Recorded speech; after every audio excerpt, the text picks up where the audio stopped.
Good evening, everyone. We're so glad that you could join us tonight. We're going to give everyone a little bit of time to join. We're anticipating a great crowd this evening. So as you are joining, if you would like to chat where you're joining from, or perhaps the title of your favorite Wiley Cash novel, we would certainly love to hear from you. So go ahead and throw in the chat, where are you joining us from tonight, or your favorite Wiley Cash title. And we'll give everyone a minute to join, and then we'll get promptly started. All right, I see some folks joining from Gastonia, North Carolina. Farmville Public Library is here. Welcome, welcome, everyone. If you're just joining, please chat where you're joining us from, or maybe the title of your favorite Wiley Cash novel. We'd love to hear from you and see all these wonderful cities across North Carolina, and maybe even some from out of state joining us tonight.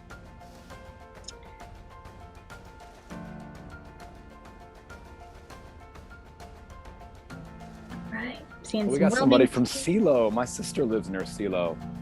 Perfect. It's great to see all these wonderful cities and towns. Oh, I saw Texas too, from across North Carolina and from across America. All right, so keep on putting where you're from in the chat, and we'll get started here shortly, and I'll do a brief introduction. So hello, everyone. Thanks again for joining us this evening. My name is Melissa Giblin. I'm the director of North Carolina Center for the Book at North Carolina Humanities.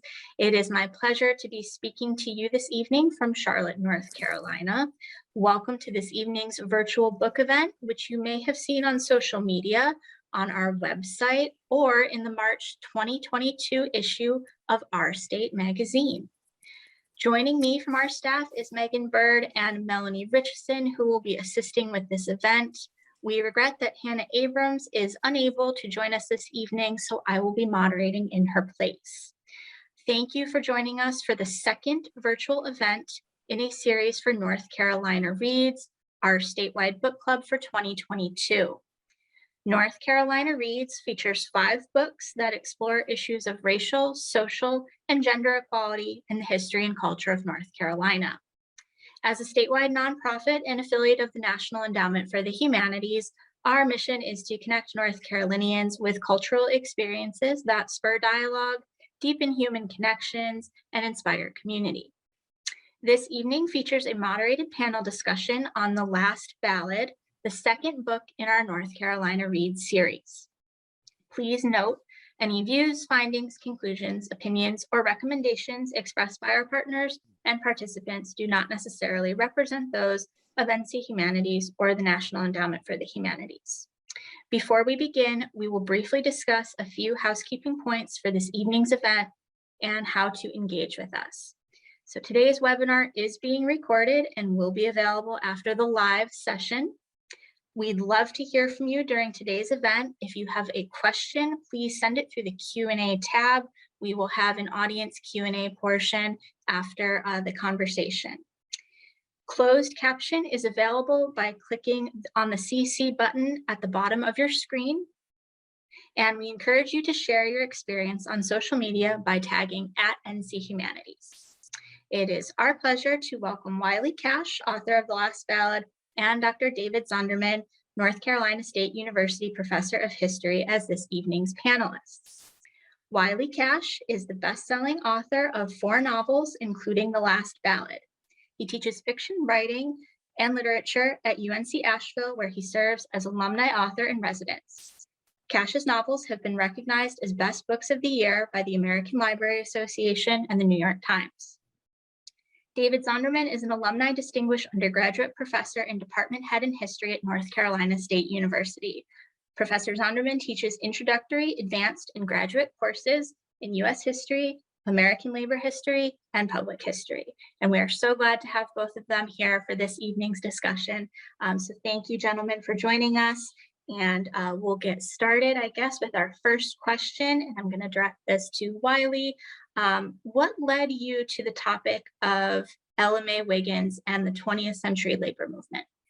Well, I would love to answer that question, but first I want to say what a pleasure it is to be here with all of you, and how kind of overwhelming it is to see these people from all the corners of the state. I saw someone from Rhode Island and someone from Pittsburgh, and it just means a lot that y'all could have done anything tonight, but you're supporting the humanities in North Carolina and supporting David and supporting me and supporting these efforts. So thank you so much for putting this together. And David, thank you for joining me and doing this. And thanks to all the librarians and the booksellers out there who are sharing this event with people.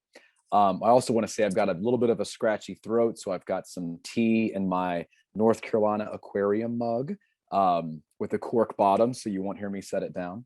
But you asked about what led me to write about the mill strike. So the easiest answer is that when I went to graduate school, in Lafayette, Louisiana, and during one of my first days on campus, a professor asked me where I was from, and I said, normally I would say I'm from Gastonia. It's in between Charlotte and Asheville, or I would just say Asheville, and this time I kind of rolled the dice and I said, I'm from Gastonia, North Carolina.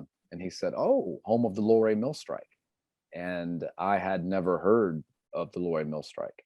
But of course, I'm new to graduate school, so I acted like I had. And I went and looked it up online, and I discovered that one of the most significant labor movements in American history had happened in my hometown. And I'd never heard a word about it, despite the fact that my grandparents, my grandfather's name was Harry Wiggins, and he was 22 years old the summer that a woman who shared his last name was murdered at a mill just a few miles from the mill where he worked down in South Carolina.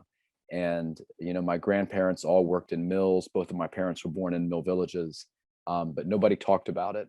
And I was really curious as to why I'd grown up in the public schools in Gastonia and not heard of a woman who shared the last name of my mother. We weren't directly related to LMA, but that curiosity threw me into wanting to learn about the strike. But I went down to Louisiana to study fiction writing under Ernest Gaines. He was and still is my literary hero. And at that time, when I learned about the strike, and that would have been 2003, I had never written a novel. And I knew that this strike and the history of it and all the complicated characters and personalities and political and cultural and economic movements and pressures, that wasn't something that I could tackle with the first book. And so I set it aside and cut my teeth on two novels, A Land More Kind Than Home and This Dark Road to Mercy, that were kind of tight mousetrap novels that have very compressed timelines and very compressed plots and very limited cast of characters. And once I kind of found out how to write a novel, those were the first two novels I'd ever tried to write. I felt that I was ready, and I had finished my PhD and finished graduate school. And I felt that my powers as a researcher were more in line with the task that I would have to undertake to take on a story like the Luray Strike. So that was a bit of a long answer, but those were the things that led me. My past, my curiosity, and my questions about why I didn't learn about Luray when I was growing up in Gastonia.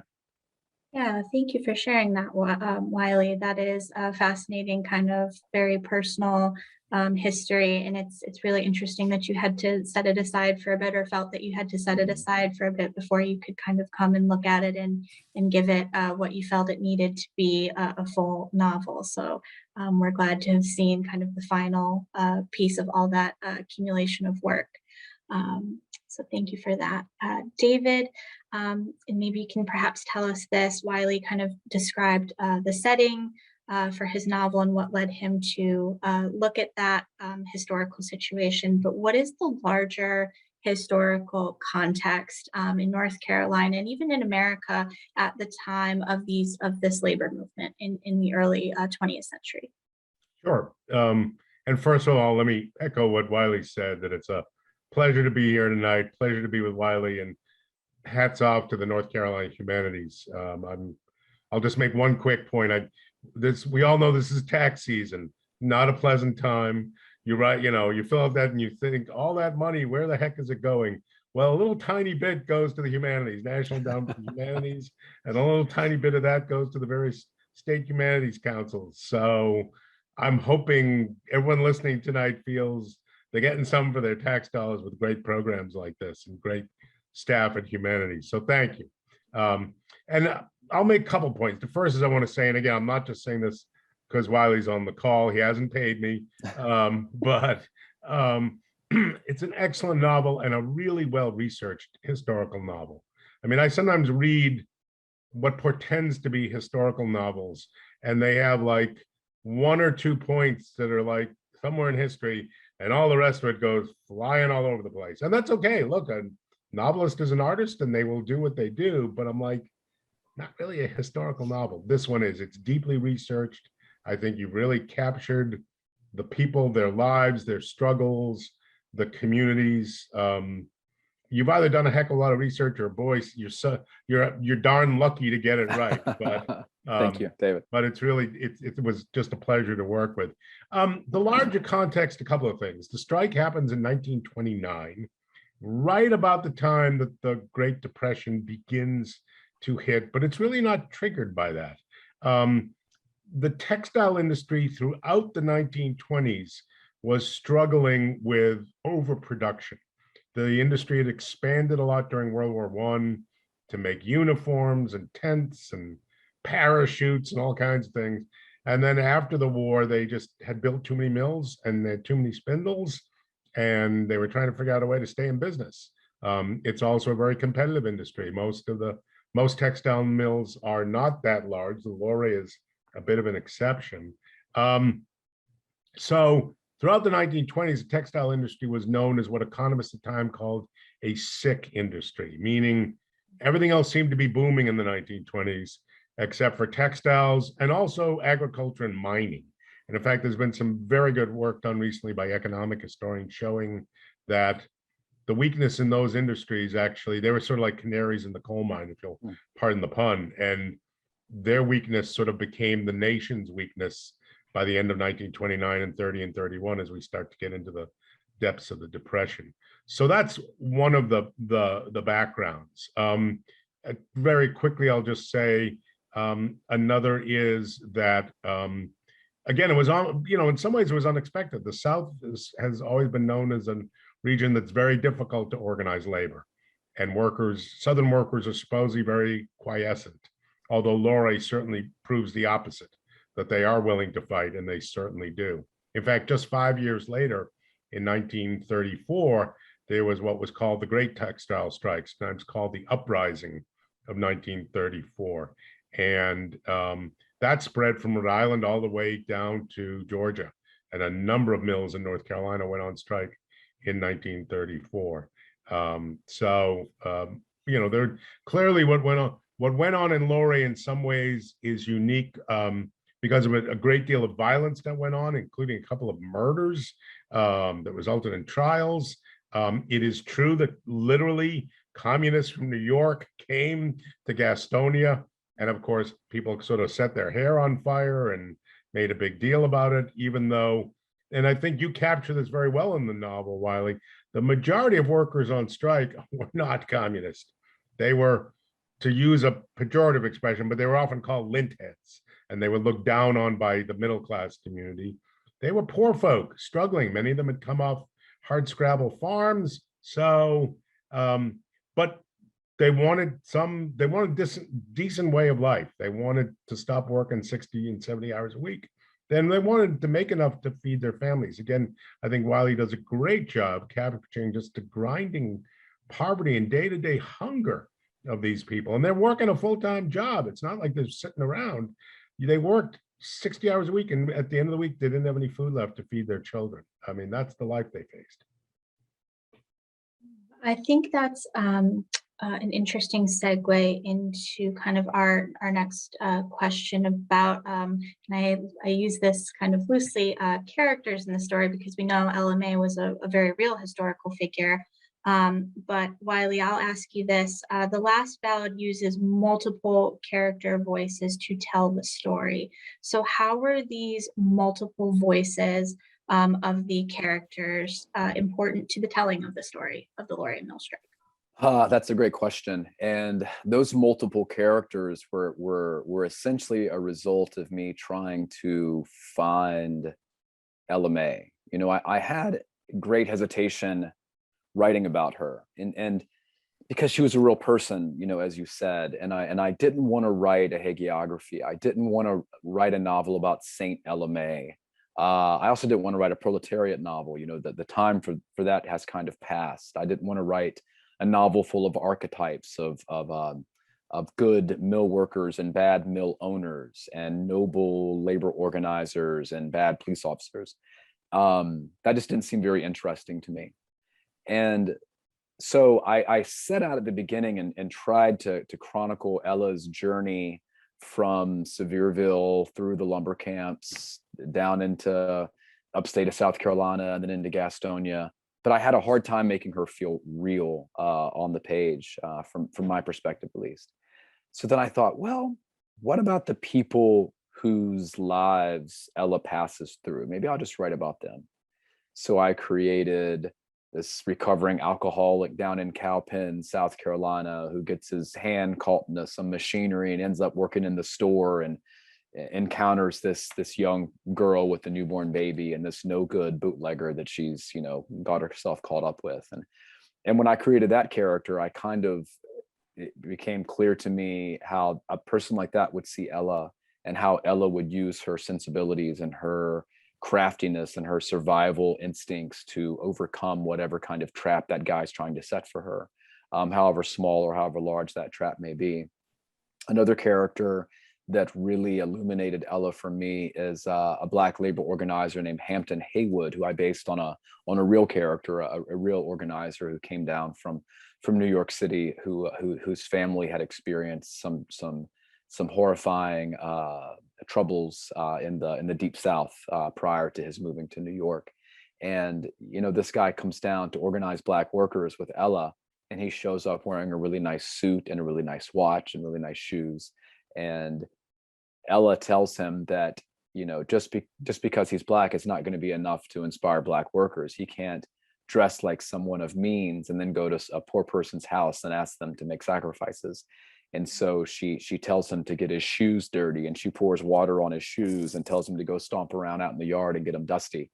And he doesn't realize it, but while they're talking, she's taken his watch off his wrist and gives it to him and says, "Put this in your pocket." And I thought, okay, Ella, you know, she's got some grit to her. She's got some fire to her.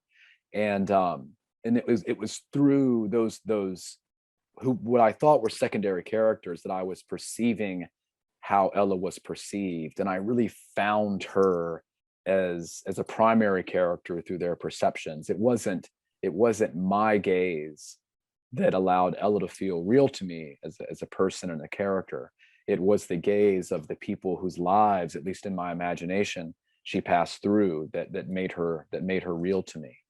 And so there was a point, and I appreciate what David said about the research in the novel. My editor, who I love dearly, he's retiring. I don't know if he's watching this, but he's from North Carolina. He's from Raleigh originally. And so we always had kind of a shorthand, like a regional shorthand with each other about North Carolina history or North Carolina culture or North Carolina politics. And that was a really comfortable place to write from, and a very comfortable position from which he would challenge me to tell the truth about the things that we both knew were true. But he was asking me over and over while I worked on this novel, he kept saying, "How do you want this novel to feel?" And I would always say, "I want it to feel like life. I want it to feel rich. I want it to feel evocative of a place and of a time and of a condition. I want it to feel textured." And one of the ways I tried to achieve that, as you mentioned, is through this very large cast of characters, all of whom have their own challenges and triumphs and struggles across racial lines, gender lines, class lines, that I think no matter who you are, you can find someone with whom to identify in this novel, someone to root for. And I did that, all these characters, to really try to present the complexity of 1929. You know, as David said, it was a really kind of a nadir of production in the textile industry. You know, during World War I, the mills would send people up to the hills, up to Appalachia, and to these struggling farms, and say, you know, come on down to the mills. We'll give you a house. We'll give you a school. We'll give you a church. We'll give you a store. We'll give you a job. You know, all of these things that you need to live are at your fingertips. And so we have, you know, what I think is one of the great unstudied migrations down from the hills to the mills.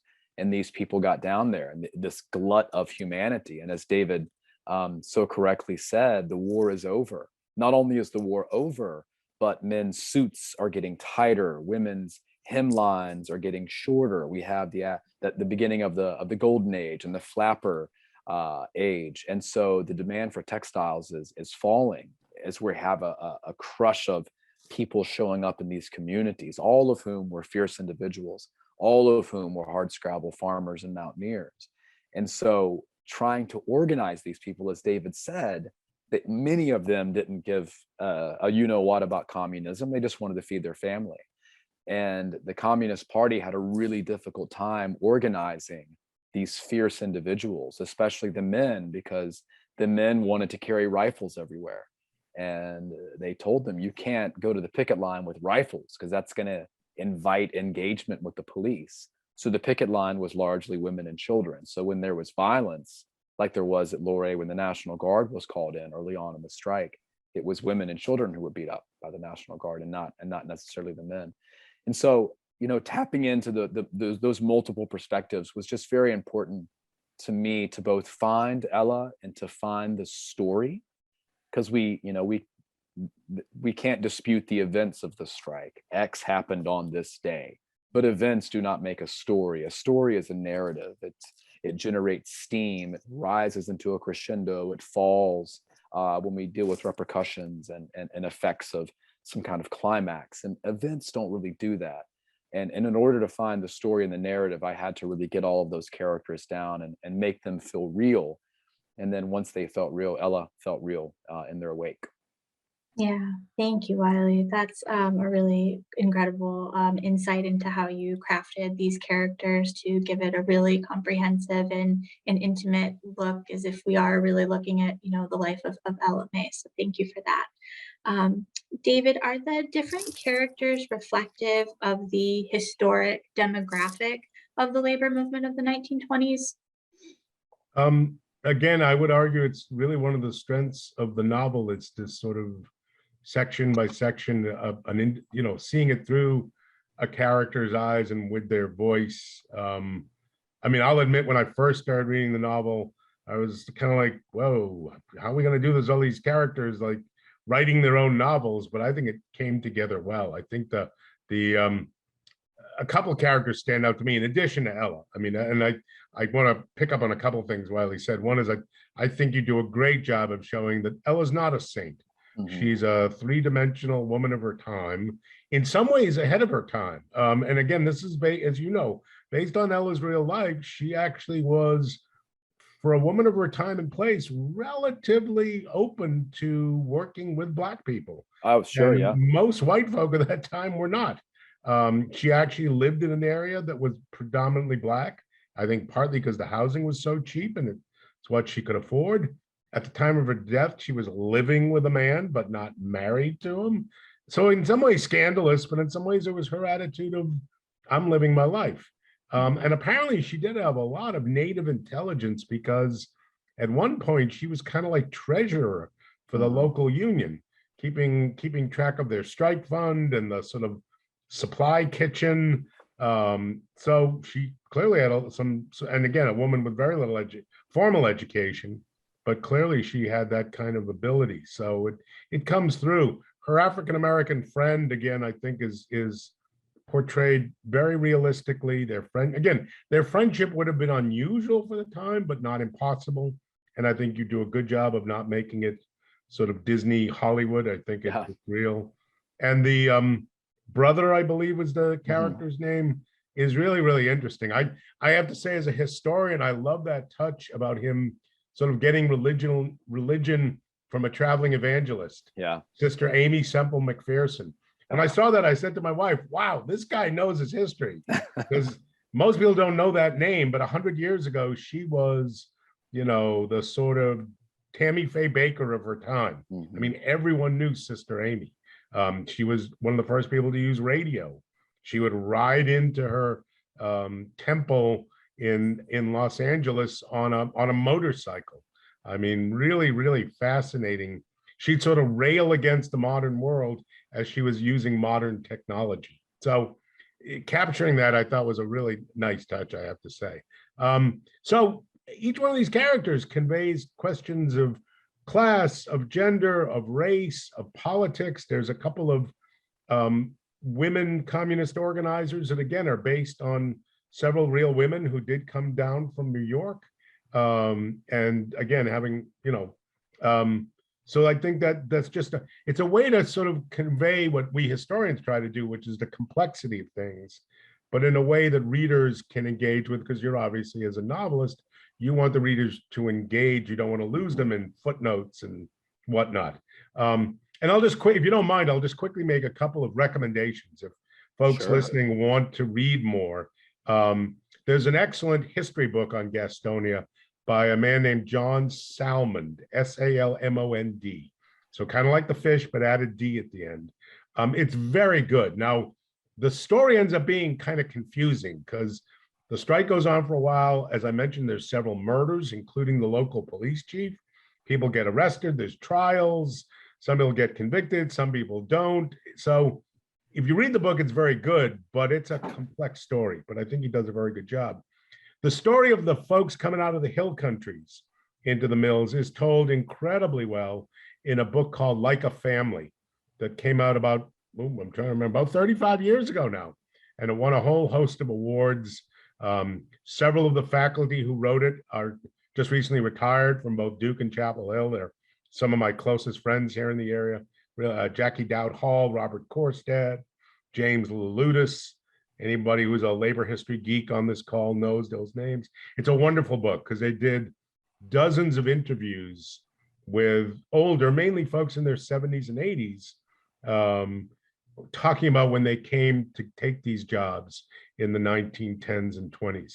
And then finally, if anyone is interested in the strike that followed, the big one in 1934, there's an amazing documentary called The Uprising of 34, done by a man by the name of George Stoney, who I believe has passed away, but he was a documentary filmmaker in New York.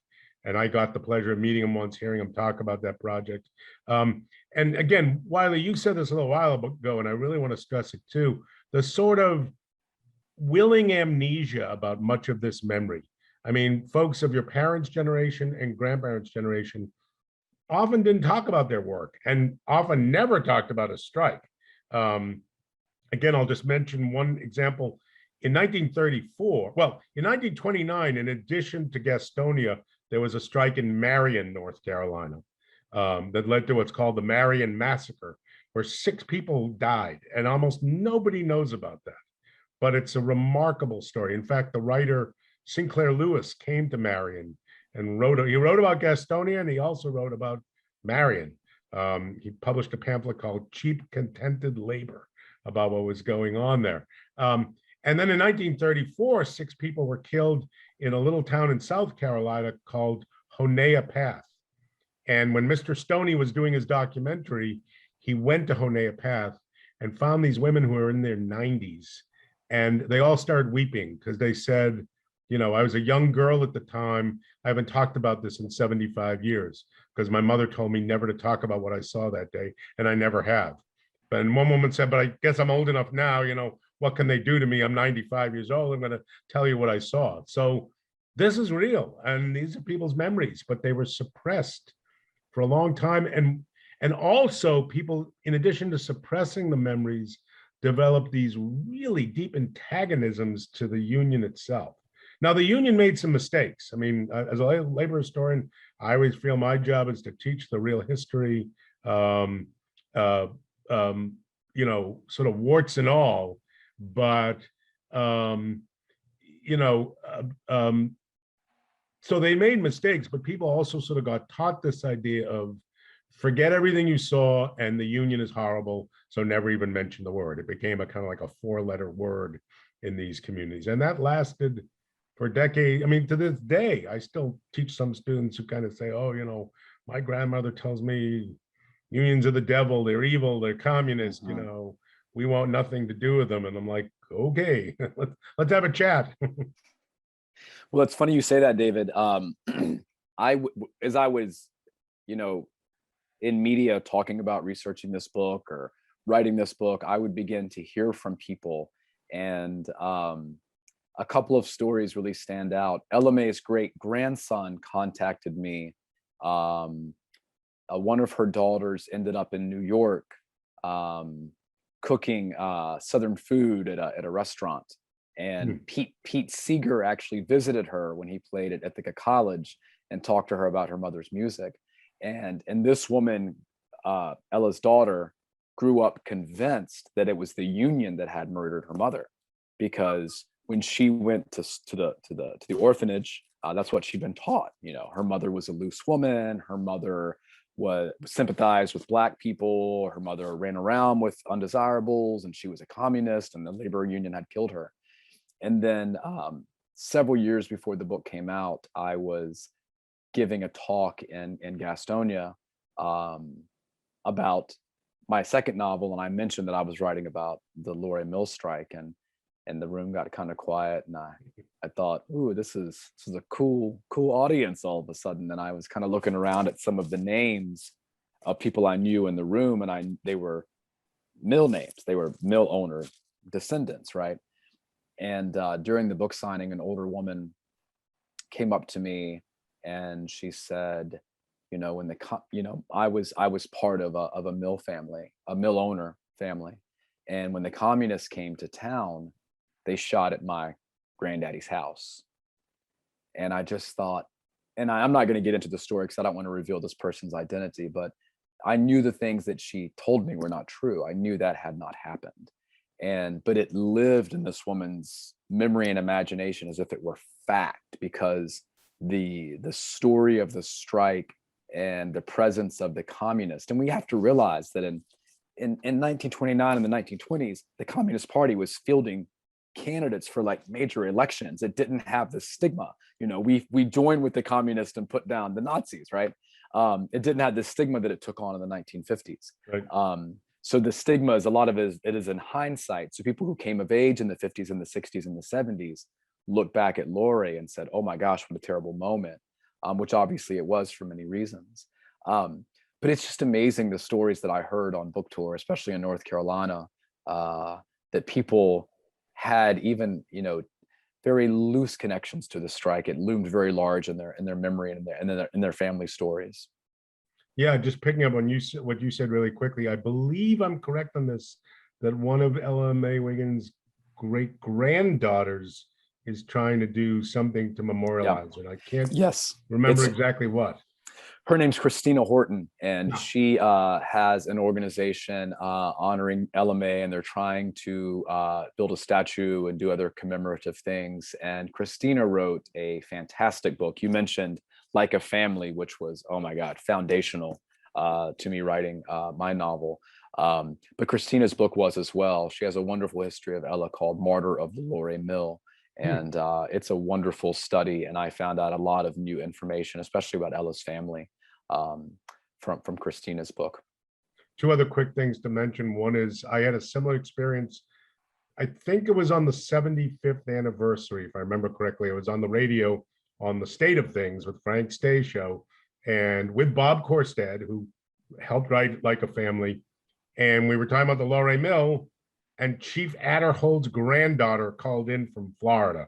And Bob and I looked at each other like, whoa. And she was fascinating to talk to, because she didn't just like scream, the communists killed my granddaddy. I mean, she was like, oh, it was, you know, crazy times then, and violence on both sides. And, you know, it was really interesting to hear her talk about those experiences. The other thing that just interesting, at one point I was on the North Carolina State Highway Marker Commission. We put up those giant metal signs all over the state. There is a marker for the Laurey Mill strike, which I believe is now up in Gastonia. It is. But for 15 years, it was sitting in like the basement of the state archives because the Chamber of Commerce in Gastonia said, we're not putting that marker up. That's right. So it's kind of nice that it's finally up. And in fact, there's still a sign for the Harriet Henderson mill strikes of the 1950s that has never gone up in Henderson because they don't want it up there. But as you know, the mill itself has been rehabbed into a beautiful, I mean, they've preserved a lot of the character of the building. There's a wonderful little museum exhibit in the mill. So if folks get down to Gastonia, it's well worth checking out. So Yeah, it is. It's beautiful. And you were talking a couple of things about Ella's intelligence. I came across census records that showed that she was literate, but her husband was not. Her no good husband John was not literate, but Ella was literate, and we know she had some level of schooling. But Orville Adderholt's grandson came to one of my events actually in Gastonia, and he was a member of either the sheriff's department or the city police. So that was an interesting interaction. And then I had Charlie Shope's former neighbor. Charlie Shope was Ella's love interest, and I kind of gave Charlie a bad rap in the novel, but he actually did join the Union, but he was a tough character. But this guy told me that Charlie Shope was his neighbor, and I said, so what was he like? He goes, oh man, he was just a drunk little mean guy. And I said, so I kind of got him right. I kind of got him right. But I found an interview from a master's thesis at UNC Chapel Hill from 1988, where the researcher had interviewed one of Ella's daughters, and she spoke of Charlie as being a mean little man.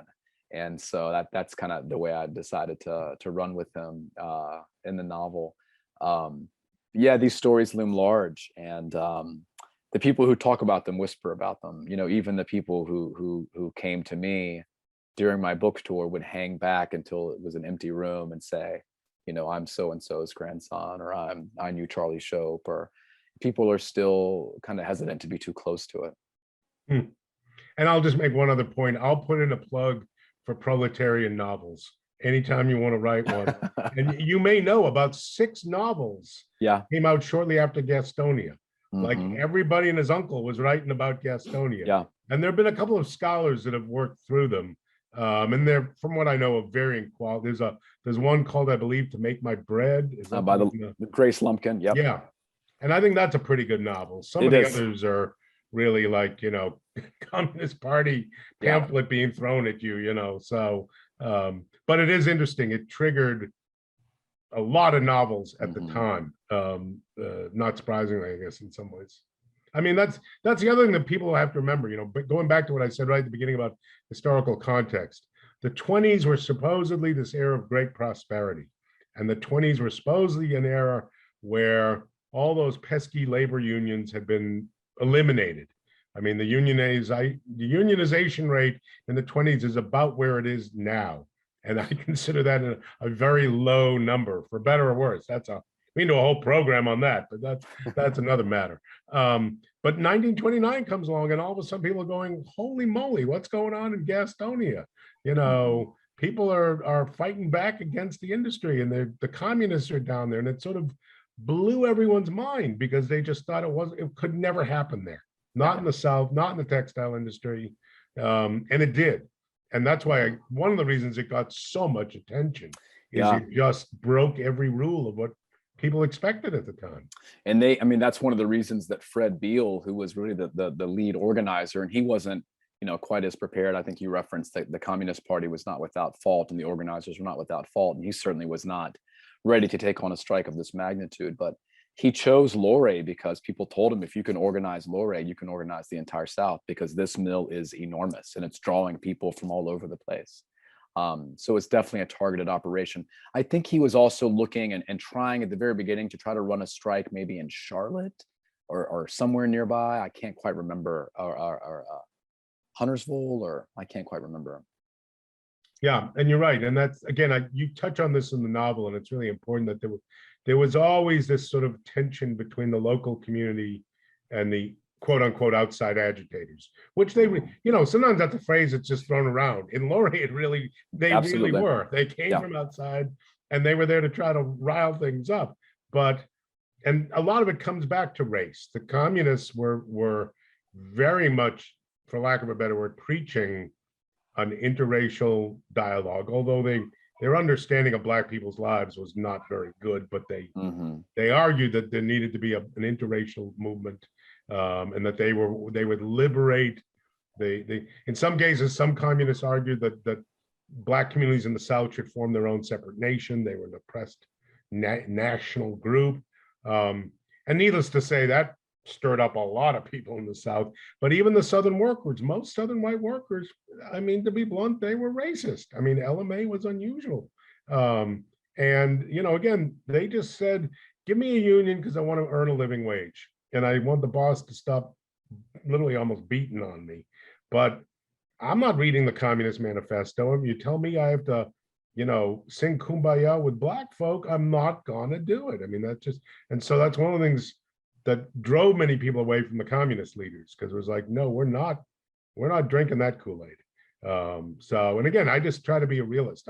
I'm certainly not advocating that attitude, but you have to understand these people in their time and how racial dynamics, hierarchy, assumptions were so powerful then for a group of outsiders to come in and say, we want you to totally rethink your worldview of how you think about race. You know, to most people, that's like, oh no, that's not going to happen. Forget it. Okay, thanks. I think we'll maybe have time for one more question before we get to the audience Q&A. I see a couple in there. So if you, as you've been listening, if you've got a question for either Wiley or David, please make sure you pop that in the Q&A. But my last question to you both will be, and you've referenced this, that the last ballad is, you know, set in 1929. That is nearly a century ago. So does Ella Mae Wiggins' story resonate today? And what do you think the role of literature, in this case specifically historical fiction, is in helping us understand how we grapple with making a living and working today? Well, you know, I try to think about when I'm writing and also when I'm reading that, you know, literature is written most often about a time, but you really hope that what you're writing is going to be relevant for all time, that at any time someone picks up a book, they're going to say, I know how Ella feels to be scared of losing a child. I know how Hampton feels when he feels powerless against oppression. I know how Catherine McAdam feels stuck in a glass gilded cage, perhaps. And so, you know, what I really tried to do was, you know, this is a discussion about labor and about organizing largely and those economic pressures. But what I really tried to do was to tap into the humanity of these characters. You know, even someone like Albert Roach, who was a police officer who many believe is responsible for the uprising in the tent city that led to the shooting death of the police chief. I wanted to get inside his head and say, you know, what makes a guy like this spend all day at a Confederate rally in Charlotte, drinking bootleg whiskey, and then go across the bridge to Gastonia and go to a tent city in the middle of the night and cause trouble? What makes a guy like that do something like that? Well, it's probably much of the same thing that made the guys go march in Charlottetown in 2017 and the Unite the Right rally, right? It's probably a lot of the same insecurities and shortcomings and the way they feel like America's failed them despite their dreams and their what they think is going to be an automatic pass for whatever reason. And so really trying to tap into those very human emotions, whether or not I agree with them or want to attach myself to them, it's nonetheless important to acknowledge that they exist. So, you know, and you know, what is the goal of a book like this? You know, this is a historical novel, but it's very much a novel. And, you know, these events were real. And John Salmons, you know, David mentioned his book. It's a fantastic historical account. And you can read that book and find out exactly what happened. But I hope that people can read my book and find out perhaps what it felt like when it happened. What did it feel like to be Ella Mae? What did it feel like to be Albert Roach or Hampton Haywood or Fred Beal or one of the other people involved so intimately with the strike?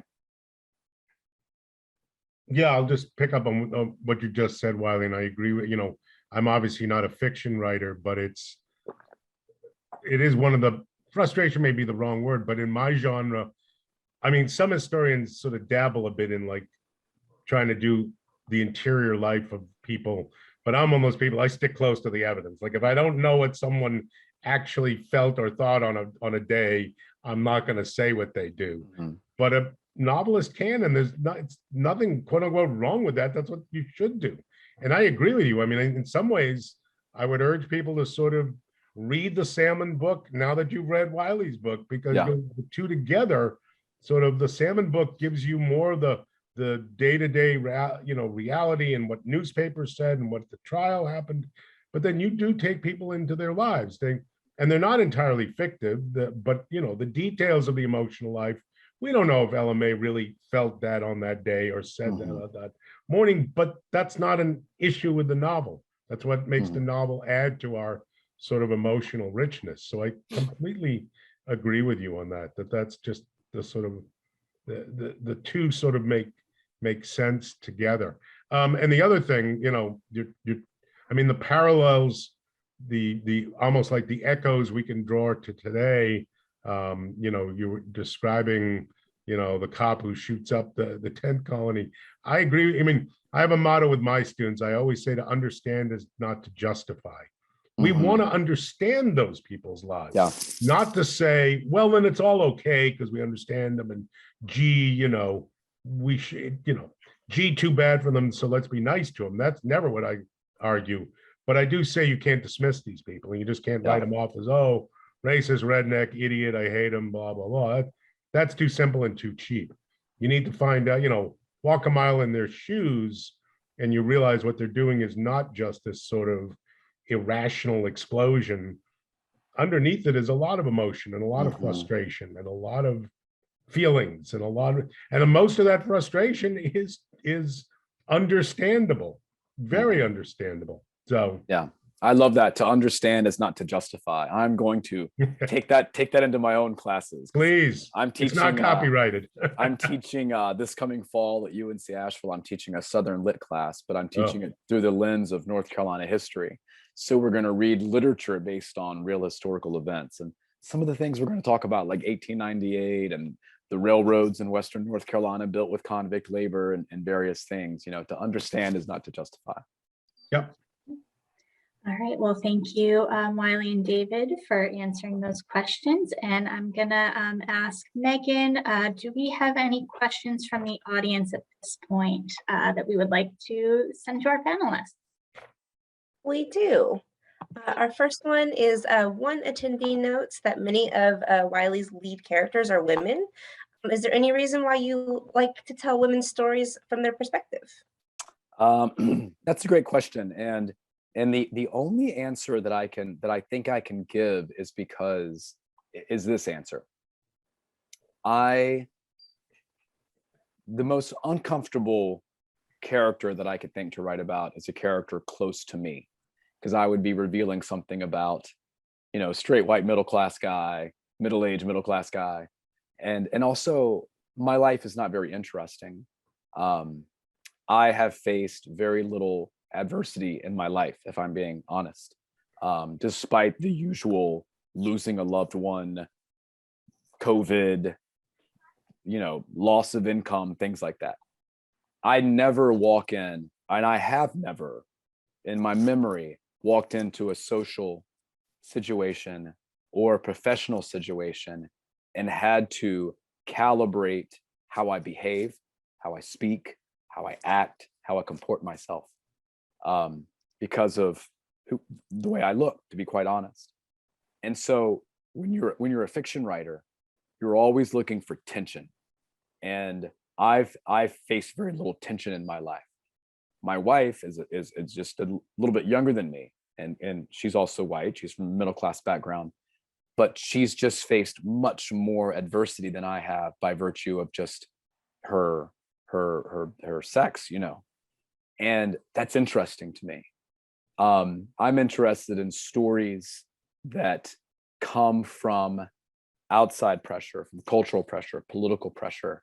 I'm interested in stories of class and stories of hot political moments, and that's what interests me as a reader. That's what interests me as a thinker, and as a writer. If you don't have tension, then you don't have a story, and a story about someone like me is not going to be that interesting. And so, for example, my last novel, When Ghosts Come Home, I have 3 characters, one of whom's an older white sheriff, his daughter, and a young Black teenager. And I found the daughter and the Black teenager to be incredibly interesting characters because of all the adversity they're facing, much of it through no fault of their own. And the sheriff has his own shortcomings and tensions as well. But in terms of just simply the challenges of life, I find them so much more interesting. So I hope that is a little bit of an answer.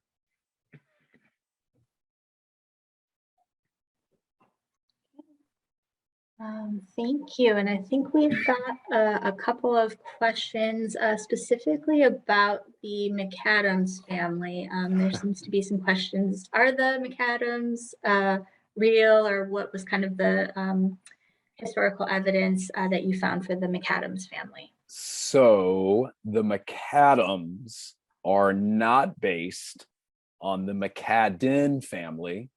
That is the family that started McCaddenville, but one could easily make that assumption.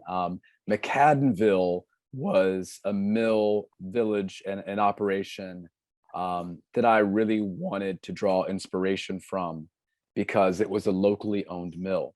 The owners lived among the people they employed. They were accountable for living conditions, employment conditions.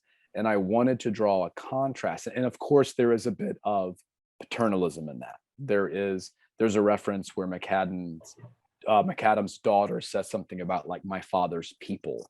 But I wanted to draw a distinction between a mill like the one in McCaddenville and the mill at Luray, which was owned by a Rhode Island company. You know, Luray was started in 1900, but then it was sold to a Rhode Island company, an absentee owner, you know, that wasn't on the ground, that wasn't looking. They had many of their managers were from out of town. So they weren't among the people they employed. And so the situations were very different.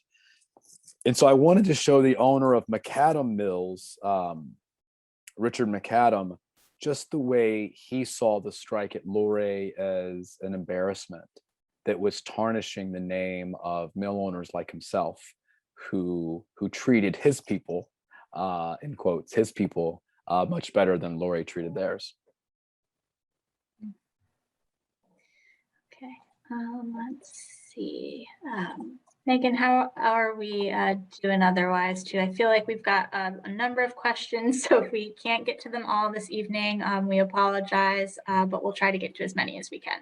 And people can always email me through my website. I'll be happy to answer any questions folks might have there. Perfect. We'll pop your website in the chat so that if you've got a question for Wiley and we don't get to it tonight, please give him a contact through his website. Go ahead, Megan. Sure.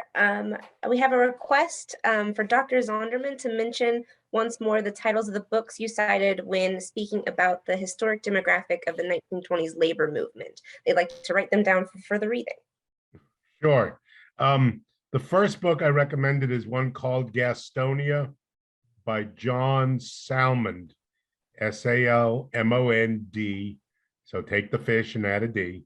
And that's, I think, the best basic core history of the time. And I honestly mean, if you read that, having read Wiley's book, you read that one, you're going to get two wonderful perspectives on the strike. And the next one was called Like a Family, which is really based on a series of oral history interviews with dozens of former Carolina, Piedmont mill workers, both in North and South Carolina mainly. I think it's still one of the best books to really get that sense of what life was like. And I'll just quickly add that the title Like a Family is a kind of, it's more complex than it seems, because it's both about people's families and the sort of, as Wiley was saying, this sort of family, almost paternalistic feel in some of the mill villages, but that also has a darker side. And I'll mention two things. One is many of these villages were true company towns where people, you know, the home you lived in was owned by the company. The church you went to was owned by the company. The preacher was paid by the company. The store was owned by the company. In some places, they still paid in what was called scrip, not money. And you could only spend it at the company store. And, what would be a $2 can of coffee was $4 in scrip. And then that was also very common in mining communities as well. So paternalism cut both ways. Perhaps the best example of that in North Carolina is Kannapolis, where the cannon mills were. And Uncle Joe Cannon, I believe, was the sort of patriarch, was known for walking the mill. He knew everybody. If someone was sick, he'd literally give people $50. This is for your grandma that's sick in the hospital to pay the doctor bills. But anyone mentioned the union war, they were out of a job the next day. And after 1935, that was technically illegal under the National Labor Relations Act, but it still goes on today. I mean, if anyone's reading about what's going on in Starbucks coffee shops now, that sort of thing. So paternalism, I always find fascinating when I teach about it to my students.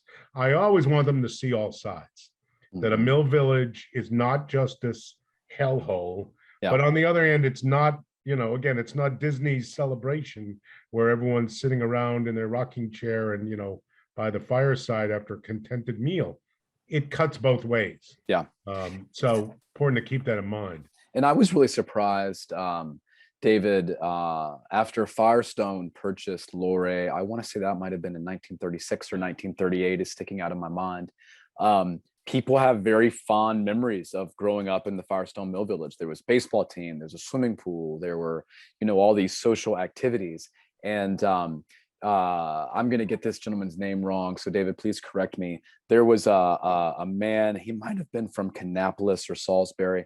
He was a photographer, and he would go around to usually mill villages or kind of little urban centers in North Carolina and South Carolina, and maybe in Virginia and Georgia as well. And he would take reel-to-reel, maybe Super 8 videos of people, and then he would produce the film and then come back to the movie house and show films of local people. And there is just gorgeous video of a shift change at Luray, of people leaving the mill, and there's an ice cream vendor out there. People are just beautifully dressed and pressed, and but you can, I want to say F. Lee or Lee something, but I'm going to butcher it. But you can. It's called like the cameraman came to my town, or the movie man came to my town. But you can see them on YouTube and stuff. But a lot of people in these mill villages did absolutely love their time there, especially the kids. And I'll also mention, you're probably familiar with this novel, Doug Marlette's novel, The Bridge. Yeah. Which is about the 34 strike. Mm-hmm. And he had a grandmother that participated, and according to his grandmother, a National Guardsman, I believe, took his rifle butt and smashed her in the chest quite hard and hurt her. But, and that comes back to your point about not only just Ella May, a lot of these women on the picket lines were awful tough. I mean, there's an amazing photo of a young, I think she looks about 15, but maybe she's just small because she was malnourished. But this, what appears to be a young gal trying to grab a National Guardsman's rifle. And I don't think she won it, but boy, she put up a hell of a fight. Yeah. And this was quite common. And again, just real quickly, another context if people are interested is this sort of tradition on women on the picket line is not unique to the South. It's not unique to Gastonia. The women who worked in the other part of the textile industry, not the spinning, but the making of clothing. For example, what were called the shirtwaist workers back in New York in 1909 is what's called the Uprising of the 20,000. And that is centered around the Triangle Shirtwaist Company, which 2 years later has the horrible fire. In fact, people talk about it as the worst fire in terms of death until 9/11. And that's also a fire where young women on the 10th floor jumped to their death to avoid burning alive. I mean, and so, in fact, that building still stands in Washington Square in New York City right? It's part of now NYU, New York University. So again, there are all these parallels. Now that was mainly an immigrant workforce of Italian and Jewish young women immigrants. But I would argue, it is, I think, some parallels that are worth exploring. Mhm. But certainly the idea of women's militancy. Yeah, and if you look at women standing on these picket lines, often, as you said, Wiley, I'll just bring up also how important the clothing was. Mhm. Very often, not always, but on many of these pickets, the women deliberately dressed up, quote unquote, respectably. In Mhm. fact, my first book was on women textile workers in New England before the Civil War, that first generation. And the women of Lowell went on strike in the 1830s and would dress up in their best Sunday outfit before they'd march around protesting Mhm. the crummy wages they were making, because they didn't want to be thought of as loose women or Amazons. They Yeah. wanted to be seen as respectable women, standing up for the right. They used to refer to our fathers and grandfathers fought in the revolution. We are the daughters of the revolution. We deserve respect. So obviously 1929 is a little later, but that idea of respectability and respect for women is really, really important. Yeah. And just as a quick note, we've got the person for the recordings as H. Lee Waters, Mhm. and the Waters films are available from the Duke documentary website, and that is in the chat. So if you'd like to go check those out, they're available through the repository at Duke. I think we've got time maybe for one more question. Really appreciate all of the audience members and their engagement in these wonderful questions. So we'll have one more question, and then I'll wrap up with you all. And so we'll do that. Megan, can we have one more question, please? Everyone is very interested in what Wiley is working on now, as well as any books that Dr. Zinderman has written. If you could mention those, or sorry, Dr. Zonderman has written. If you could mention those one more time so they could go look those up and read those wonderful works. So I'm working on a new novel set here. I'm down in Wilmington right now on the Cape Fear River. And it is a novel about you're just gonna go ahead and decide not to buy it. It's a novel about climate change and race relations and history and land ownership and legacy, and it takes place in the fall of 2018, right after the Silent Sam statues toppled on the campus at Chapel Hill. Wiley, are you getting into that whole question of heirs land? How Black families don't always control their land? No, not about that specifically, but here along the Cape Fear River, there is so much development that a lot of legacy land where Black families have, been able to set down roots for decades is being flooded and is essentially useless. The question of heirs land, I was just talking to my wife about another story that I just came across in South Carolina about some issues of heirs land and government right-of-ways and roads coming through and eminent domain on these properties. And that's a tragic and fascinating issue. In fact, the week before COVID shut everything down, I did an alternative spring break trip with a group of my graduate students in public history down to the Gullah Geechee community right off of, and it's called Beaufort in South Carolina, folks, in case you don't know. And just remarkable, spending some time there. My students did oral histories with Gullah Geechee fishermen, and just the fights they're having over climate change and flooding and preserving land and access to fishing grounds. Very quickly, I'll say my first book that talks about the women of Lowell is called Aspirations and Anxieties: New England Workers and the Mechanized Factory System. See, every egghead book has to have you have to have a colon in the title, and then something after it. And it's published by Oxford University Press. There is I'm not even sure it's an ebook version, but I know there's some way to get online access because I keep being told about that. And then I wrote a book on labor reform in 19th century Boston, looking what really got me interested is how working class people and middle class people came together to try to lobby for the 8-hour day, to ban child labor, factory safety, and that's called Uneasy Allies, working for labor reform in 19th century Boston. And that's published by University of Massachusetts Press. I'm now working on a book. Well, I've been department head for a while, so I don't really work on my book, but I'm stepping down soon to try to finish another book. And that's called Fighting on the Home Front, Workers in the American Civil War.